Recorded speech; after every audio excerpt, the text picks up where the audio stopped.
بلوچستان کے شہر کوئٹہ میں ڈپٹی کمشنر کوئٹہ شہق بلوچ نے رات گئے کوئٹہ کے علاقے سرکی روڈ کا دورہ کیا اور ترقیاتی کام کی پیش رفت کا جائزہ لیا۔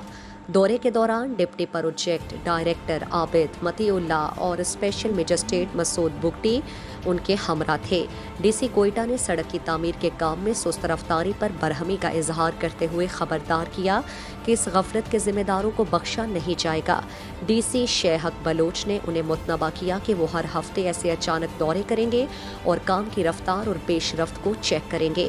ڈپٹی پی ڈی او اور گورنمنٹ کانٹریکٹرز نے 2 دنوں میں کام کی رفتار کو تیز کرنے کے لیے مشینری اور لیبر کی تعداد بڑھانے کا یقین دلایا۔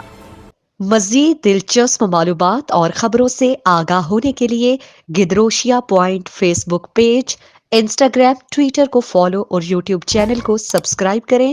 بیل آئیکن بٹن دبانا نہ بھولیں تاکہ مکران سمیت بلوچستان کی خبروں سے جڑے رہیں۔